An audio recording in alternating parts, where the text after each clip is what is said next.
Press meet కార్యక్రమానికి విచ్చేసినటువంటి ఆత్మీయ electronic print media photographers cameraman సోదరులందరికీ కూడా పేరు పేరున హృదయపూర్వక నమస్కారాలు. అనుకున్న సమయానికి కొంత ఆలస్యం అయితే అయినందుకు చింతిస్తున్నాం అనేది భావించవద్దు. ఈనాటి ప్రెస్ మీట్ కార్యక్రమంలో మాతో పాటు మరి వేదికపై ఆసీనులైనటువంటి గౌరవ కౌన్సిల్ వైస్ చైర్మన్ ఎమ్మెల్సీ అన్న బండ ప్రకాష్ అన్న గారు, ఎమ్మెల్సీ సోదరు శ్రీనివాస్ రెడ్డి గారు, మాజీ మంత్రివర్యులు పెద్దలు దయాకర్ రావు గారు, మాజీ పార్లమెంట్ సభ్యులు అన్న వినోద్ కుమార్ గారు, మాజీ శాసనసభ్యులు సోదరులు రాజన్న గారు, పెద్దలు గౌరవనీయులు ఎమ్మెల్సీ రవీందర్ రావు గారు, అదేవిధంగా మాజీ మంత్రి లక్ష్మీ గారు, సమ్మారావు గారు, మాజీ జడ్పీ చైర్మన్, రైతు రుణవిముక్తి కమిషన్ మాజీ చైర్మన్ సోదరులు వెంకన్న గారు, డాక్టర్ హరిరామాధవి గారు, అదేవిధంగా లలిత గారు, అదేవిధంగా భరత్ కుమార్ రెడ్డి గారు, సతీష్ రెడ్డి గారు మాజీ చైర్మన్, సోదరులు మాజీ చైర్మన్ యాదవ్ రెడ్డి గారు, మాజీ శాసనసభ్యులు సోదరులు రమేష్ గారు, మాజీ శాసనసభ్యులు సోదరులు నరేందర్ గారు, మాజీ చైర్మన్ వాసుదేవ్ రెడ్డి గారు, శ్రీనివాస్ గారు, గాంధీ గారు, నెహ్రూ గారు, రజనీ గారు, రమేష్ గారు, మిగతా బీఆర్ఎస్ పార్టీ నాయకులు అందరికి కూడా పేరు పేరున హృదయపూర్వక నమస్కారం. రేపు జరగబోయే రైతు సంగ్రామ సదస్సుకు BRS party working president KT Rama Rao గారు రాబోతున్నారు. ఉమ్మడి వరంగల్ జిల్లా బీఆర్ఎస్ పార్టీ నాయకులు ఉమ్మడి జిల్లాలే కాకుండా తెలంగాణ రాష్ట్ర వ్యాప్తంగా రైతులు ఎదుర్కొంటున్నటువంటి సమస్యలు పైన ఈ గుడ్డి ప్రభుత్వం చెవిటి ప్రభుత్వాన్ని కనువిప్పయ్యే విధంగా 2022 మే 6వ తారీఖున చేసినటువంటి రైతు డిక్లరేషన్ ఒక ఫాల్స్ అనేది తెలంగాణ రైతాంగానికి ఓరుగల్ లాంటి ఓరుగల్లాగా ఉన్నటువంటి ఈ వేదిక ద్వారా మరొక్కసారి రైతు పోరాటానికి రైతు వారు పండించినటువంటి పంటకు గిట్టుబాటు ధరతో పాటు అన్ని రకాలుగా మరి కాంగ్రెస్ ఇచ్చినటువంటి రైతు డిక్లరేషన్ హామీలన్నీ కూడా నెరవేర్చాలని చెప్పి ఒత్తిడి చేసే కార్యక్రమం ఈ సదస్సు. మనందరికీ కూడా తెలుసు, తెలంగాణ రాష్ట్రంలో వ్యవసాయం ఒక పండుగలాగా చేసింది, కానీ 2.5 సంవత్సరాల నుంచి ఒక దండుగా రకరకాలుగా కేవలం రైతులనే కాదు అన్ని వర్గాలను వేధిస్తున్నటువంటి సందర్భాలు సంఘటనలు చూస్తున్నాం. ప్రజాపాలన అన్నారు, ప్రతీకార పాలన జరుగుతుంది. మరి ఈరోజు రైతు సంగ్రామ సదస్సు మేము నిర్వహిస్తే ఈరోజు అక్కడ పోటీగా రైతు మేళాల పేరిట 3 రోజుల పాటు నిర్వహిస్తారు. అది ఒక బ్యాండ్ మేళా లాగా ఉంది.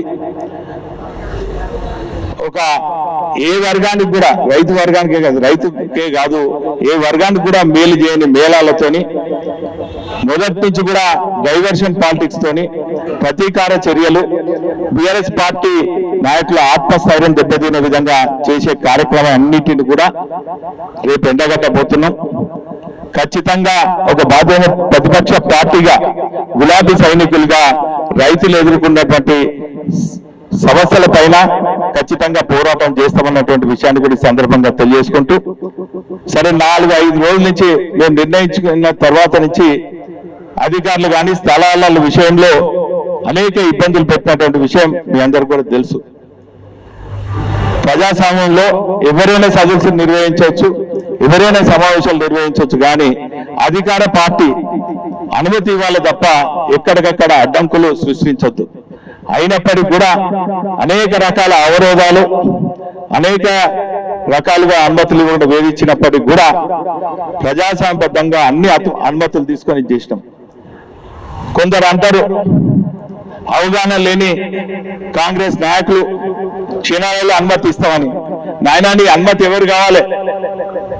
ప్రజాస్వామ్యంలో మేము అన్ని అనుమతులు పొంది ఉద్యోగ పార్టీగా కూడా లక్షలాది మందిగా మరి సమైక్య రాష్ట్రంలో కూడా ప్రజాస్వామ్యబద్ధంగా శాంతియుతంగా స్వచ్ఛందంగా ఆ రోజు లక్షలాది మంది ఆనాటి ఉద్యమ నేత తెలంగాణ తొలి ముఖ్యమంత్రి కేసీఆర్ గారి నాయకత్వంలో ఇదే కోరుగల్ లాంటి ఓరుగల్లో సభల సమావేశం నిర్వహించినాం. మీరు ఎన్ని అవరోధాలు చేసినా, ఎన్ని ఆటంకాలు సృష్టించినా పొద్దున్న నుంచి చూస్తున్నారు. మా కార్యకర్తలందరూ కూడా స్వచ్ఛందంగా మా నాయకుడు వస్తుండు, రైతులకు భరోసా ఇచ్చే కార్యక్రమం చేస్తున్నామని చెప్పి స్వచ్ఛందంగా మా కార్యకర్తలందరూ కూడా డెకరేషన్ చేసుకుంటుంటే, ఫ్లెక్సీలు ఏర్పాటు చేసుకుంటుంటే, హోర్డింగ్స్ కట్టుకుంటుంటే, రకరకాలుగా మరి అనుమతి పొందినప్పటికీ కూడా ఎక్కడ పడితే అక్కడ చించేసుడు, పలగొట్టుడు, కూలగొట్టుడు, చివరికి మరి ఈ రోజు ఆత్మస్థైర్యం దెబ్బతినే విధంగా పోలీసులు వేధిస్తున్నారు. ఏదేమైనప్పటికీ కూడా సమైక్య రాష్ట్రంలోనే ఉద్యమకారుల మేము ఖచ్చితంగా మీరు చేసే వేదికలకు భయపడం, ఖచ్చితంగా రేపు మా అంచనాలకు మించి పెద్ద ఎత్తున ఈ సదస్సు నిర్వహించబోతున్నాం. ఈ ఉమ్మడి వరంగల్ జిల్లా వేలాది 1000 పైచిలుకున్నటువంటి గ్రామాల నుంచి ప్రతినిధులు హాజరు కాబోతున్నారు. రైతులకు ఒక మంచి సందేశం ఇచ్చేదానికి మా అధినేత BRS party working president KT Rama Rao గారు రాబోతున్నారు. మరి ప్రెస్ మిత్రులందరూ కూడా 4-5 రోజుల నుంచి సహకరిస్తున్నారు. రేపు కూడా సహకరించాలని కూడా ఈ సందర్భంగా తెలియజేసుకుంటూ ఇప్పుడు కౌన్సిల్ వైస్ చైర్మన్ సోదరులు బండ ప్రకాష్ గారు మాట్లాడుతున్నారు.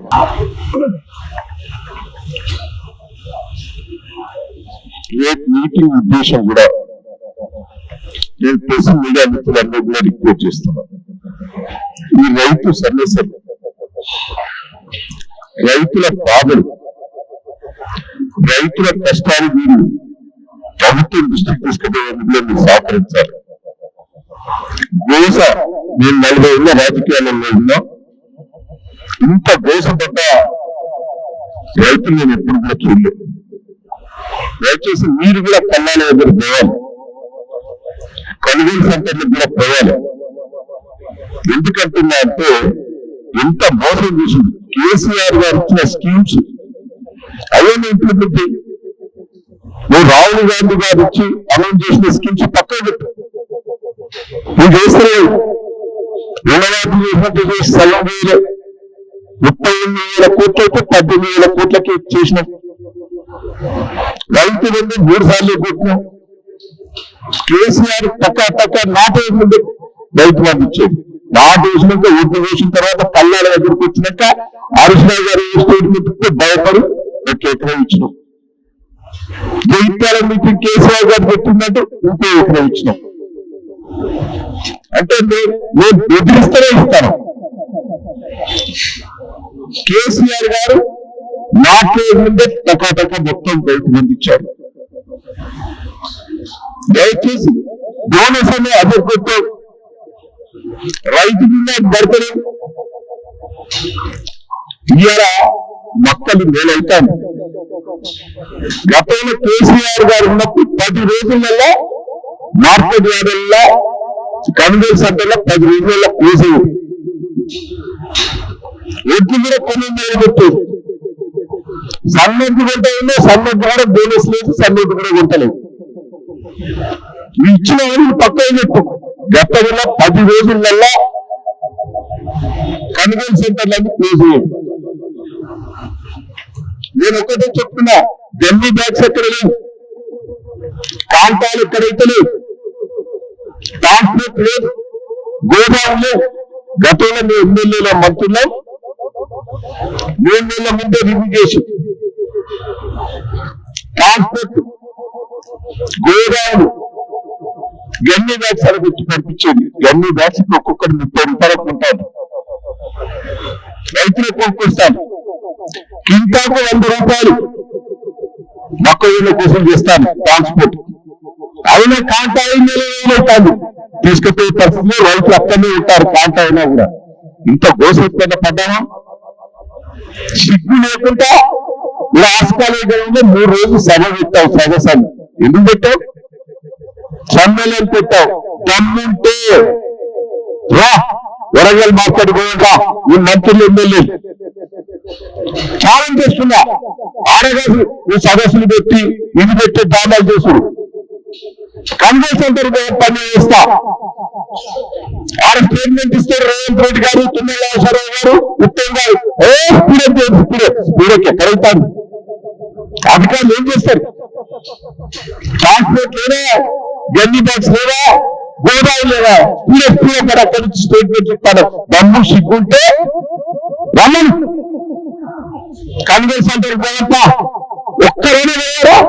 ఈ రాష్ట్రంలో ఒక్కరైనా ఒక్క ఎమ్మెల్యే, ఒక్క మంత్రి కన్వెన్స్ సెంటర్ పోయిందా? రైతుల బాగా ఉన్నారా? ఇక్కడ సదస్సు వచ్చినా సిగ్గు లేకుండా